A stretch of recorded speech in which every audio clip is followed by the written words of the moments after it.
Good noon, sir. My name is Noel Pakan sa anong topic karon, sir, kay about sa stability information using the virus stability diagrams, trim tables, and stress tables used on board ship. What is stability diagrams? So ang diagrams dahil, sir, kay mao ni siyang these diagrams provide a visual representation of the ship stability characteristic under different conditions.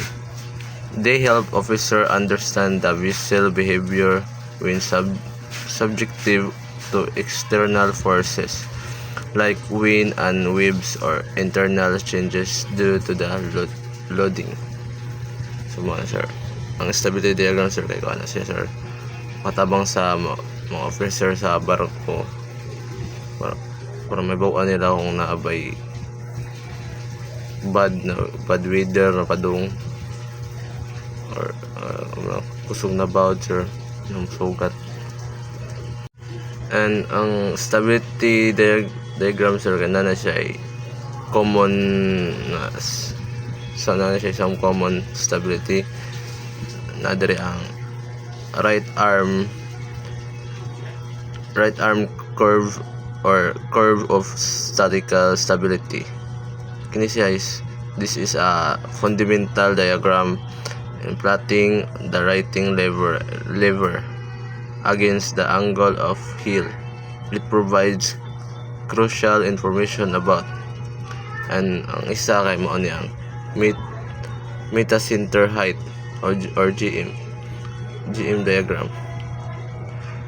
This may show how GM varies with draft or displacement for different loading condition.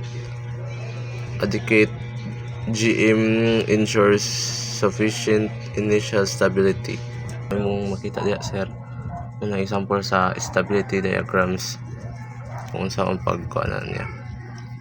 This is the trim tables or kung ano ni trimming factors tables, right, might provide factors for specific compartments or tanks, indicating the change in trim course caused by loading or unloading a certain weight in that location. And by using trim tables, officer can ensure the ship maintains an acceptable trim for stability. Properly immerse information and maneuverability. They are essential during cargo operation and ballast management. Ang trim table, sir, kanay na-inbula ng kuan niya. Ang ma-inbula, sir, kay kuan matabang siya sa still water bending moment ng SWBM, the bending moment experienced by the hull in calm water due the longitude distribution of weight and buoyancy. Tables or diagram may show the permissible limits of SWBM at different locations along the ship length for various loading condition.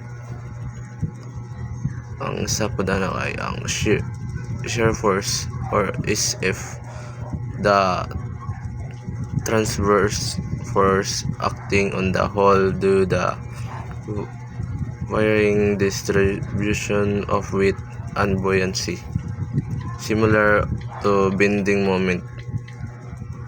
Or permissible shear force limits are provided. Yang magmauning example sa trim table, sir. Next kay ang Stress table. What is stress table? Stress table on a shape whole areas from the distribution of weight and buoyancy force along its length.